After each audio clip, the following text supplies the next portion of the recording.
Dans cette vidéo, je vous propose l'exercice 5 donc, du brevet Polynésie, juillet 2018. Alors, c'est un exercice donc, de trigonométrie en deux parties. La première partie, c'est vraiment de la trigo, avec un calcul de cosinus, de tangente, etc. Et en deuxième, un calcul de volume. Donc, on regarde bien, vous avez tout un texte. Hein, Mario dirige un centre de plongée. Voilà. Et donc, première chose, il a besoin d'acheter des tuiles. Alors, la question, ça va être de calculer donc, la surface du toit. Et donc on a trois questions. On vous demandera d'abord de calculer la longueur AB, ensuite la longueur AE, et on vous demandera ensuite combien il faut de tuiles pour couvrir tout le toit. Donc on est parti. Alors j'ai fait un gros plan pour bien insister sur les parties qui nous intéressent. Première question A. On vous demande donc la longueur AD. Alors je vais bien la mettre en évidence. Donc ici, en rouge, elle est ici. Alors qu'est-ce qu'on sert? Premièrement, vous remarquez qu'il y a un triangle rectangle à cet endroit. Donc ici, triangle rectangle. Donc on va l'écrire. On est donc dans le triangle ADE, rectangle en E. C'est important de citer où est l'angle, comme ça la propriété va s'adapter. Donc comme on est dans un triangle rectangle, alors on peut faire Pythagore, mais là c'est pas ce qu'on peut faire parce qu'on a un angle. Qu'est-ce qu'on a comme longueur dans ce triangle? Alors on n'a pas AD, hein, puisque AD, vous avez bien compris, c'est la question. AE, on ne connaît pas. Par contre, ED, on le connaît, parce que ED, avec cette figure, c'est la moitié de IK. Et IK, c'est 5,06. Donc, on connaît donc l'angle en A, donc l'angle EAD, il vaut 38, ça c'est donné. Et on connaît donc ED, qui est égal à la moitié de donc 5,06, c'est-à-dire 2,53 mètres. Donc on peut faire de la... Alors qu'est-ce qu'on connaît dans ce triangle par rapport à l'angle de 38 degrés? Vous avez donc ici le côté AD qui représente l'hypoténuse. D'accord? Donc ça, c'est l'hypoténuse. Et vous avez donc le côté opposé de 38. Opposé et hypoténuse. Opposé, hypoténuse. On est donc sur du sinus. Hein. Comme on est dans un triangle rectangle, on a le droit. Donc sinus de l'angle EAD. Ça sera donc, je vais écrire opposé sur hypoténuse. Hein. D'accord? Pour ceux qui oublient SOCATO A. Ça commence par SO, sinus opposé, hypoténuse. D'accord? SOCATO. Je vous rappelle, sinus c'est opposé sur hypoténuse, cosinus c'est adjacent sur hypoténuse et tangente c'est opposé sur adjacent. Ça sert à ça cette phrase. Opposé sur hypoténuse, ça fait donc ED 2,53 sur l'hypoténuse, donc le côté AD qu'on cherche. D'où, et là il va falloir faire un petit peu de manipulation algébrique. Cette manipulation, elle est simple, c'est le produit en croix. Ici on a sinus, alors je vais bien le mettre en évidence. Voilà, égal à 2,53 sur AD, eh bien, on peut ici échanger ces deux-là. D'accord? Comme une croix. Donc le AD peut monter en haut à gauche et le sinus AD peut aller en bas à droite. Ça sert beaucoup ça quand on transforme des formules. Ici, ça va nous donner AD égale 2,53 divisé par le sinus EAD, donc le sinus de 38 degrés. Donc ici, on prend une calculatrice. Et vous voyez que ça donne 4,1094. Donc si on arrondit au centimètre, donc centimètre c'est deux chiffres après virgule parce qu'on est en mètres. Donc c'est à peu près 4,11. Vous voyez bien que ça finit par un 109 ici, donc c'est 11. Donc 4,11 mètres.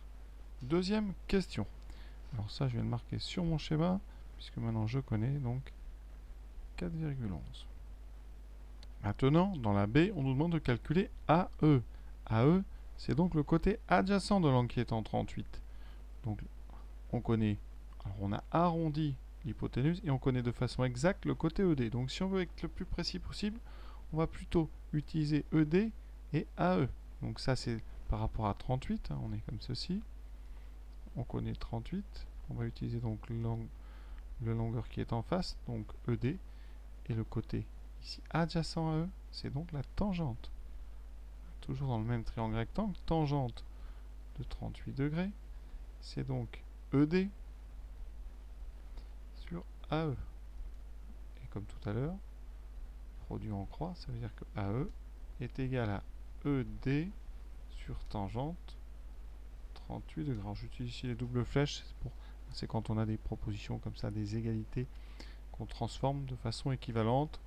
Et donc ici, conclusion, AE, c'est donc, alors ED, on a dit 2,53 divisé par tangente 38 degrés. On prend tout de suite la calculatrice, donc c'est exactement la même question, hein, sauf qu'on prend la tangente, divisé par donc tangente ici 38. On valide, ça nous donne arrondi 3, ici ça finit par 238, donc à peu près 3,24 mètres. Alors pour ceux qui auraient utilisé AD qu'on a calculé, on peut, dans ce cas-là, ça donnerait donc, on a ici notre angle ici en 38 degrés, on utiliserait 4,11 qui est une valeur arrondie, et on utiliserait le côté opposé. Donc 2,53, dans lequel des deux, si vous voulez utiliser 4,11 et trouver le côté AE, on a donc l'hypoténuse, il nous faut le côté adjacent, c'est donc du cosinus. Cosinus 38 degrés, ça sera donc 4, non, ça sera donc l'inconnu, donc AE, le côté adjacent, divisé par 4,11. Et donc, en faisant un petit produit en croix, ça veut dire que AE, c'est 4,11 fois le cosinus 38. Regardons la machine si ça donne pareil, 4,11 fois cosinus 38. Et on trouve 3, ouais, c'est presque le même. Arrondi à 3,24, vous auriez trouvé le même résultat que les autres. Donc je pense que c'est acceptable ici, 3,24. Donc deux façons de faire.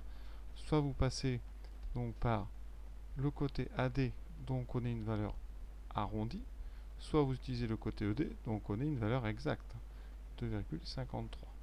Il faut toujours privilégier la valeur exacte, même si ici, on va retrouver le même résultat en utilisant soit le cosinus et 4,11, soit la tangente et 2,53. Donc il faut bien connaître toutes vos formules de trigonométrie, avec cette petite phrase SOHCAHTOA qu'on apprend tous au collège, qui peut servir au départ pour ne pas mélanger tout. Maintenant, on va en déduire le prix des tuiles. Donc il faut trouver la surface totale du toit. Et donc on a besoin de calculer l'aire de ABCD. C'est donc le toit. C'est un rectangle. C'est donc AD fois DC. Alors AD on l'a calculé, c'est à peu près 4,11. Fois DC, DC qui vaut, d'après le texte c'est marqué en bas, qui vaut 13. Donc ça fait 4,11 fois 13. Donc on écrit 4,11 fois 13. Ce qui fait une surface pour un seul des toits, enfin de la, ici, hein, parce qu'il y a deux côtés. Donc pour l'instant on est à peu près à donc 53,43 mètres carrés. D'où l'aire des deux pentes. C'est donc 2 fois 53,43. On va faire ça de tête. Ça fait 0,86. Et donc 106,86 mètres carrés. Qu'est-ce qu'on sait? Alors là, il faut bien lire le texte. C'est en haut. On a 26 mètres carrés. 26 tuiles par mètre carré. Donc, nombre de tuiles. Mais pour avoir le nombre de tuiles, il faut multiplier la surface par l'aire 106,86 par 26. D'accord? Donc ici, je fais x2 pour les deux pentes. Et ensuite x 26.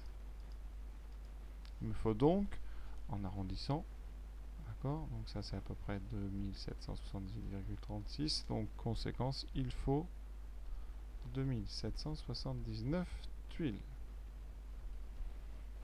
Chaque tuile vaut 0,65. Donc le prix total, c'est donc 2779 fois 0,65. Donc là, j'ai plus qu'à faire 2779 fois 0,65. Vous voyez, c'est un exercice qui est assez simple, c'est vraiment du court.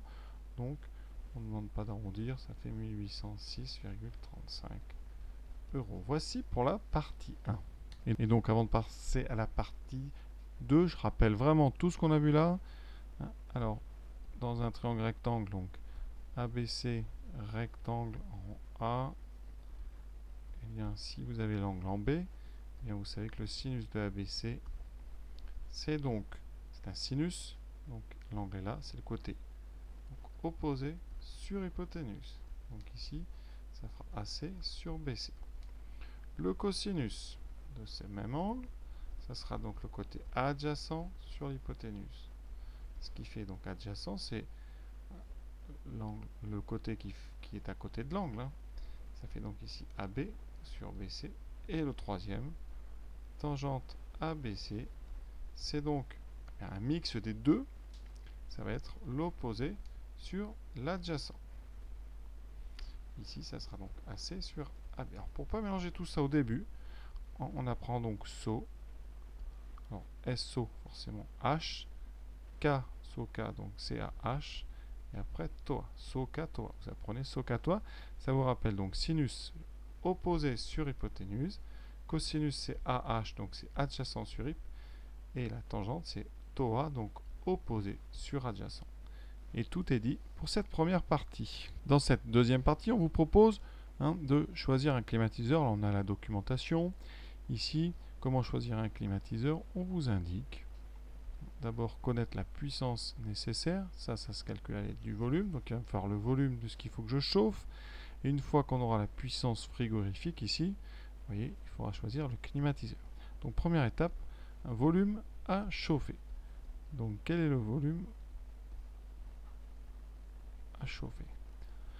On veut ici, ou à climatiser, j'ai mis chauffer, mais c'est plutôt, on va respecter le terme de l'énoncé. Quel est le volume à climatiser? Après le sujet, on climatise le rez-de-chaussée du bâtiment, c'est-à-dire le réfectoire. Donc, vous avez donc à chauffer, donc je vais écrire rez-de-chaussée. Alors, le rez-de-chaussée, c'est quoi? C'est un parallélépipède rectangle. D'accord? Donc, on a un parallélépipède rectangle, qu'on appelle un pavé droit. Ou pavé droit. Alors, ses longueurs. Donc, tous les pavés droits se présentent sous cette forme. Voilà. Ici, il faut les trois longueurs. Donc, on a 5,6 ici. 13 mètres ici, et on a ici 2,7 en hauteur. Donc, le volume, c'est 5,06 fois 13 fois 2,7. Regardons ce que ça donne à la machine.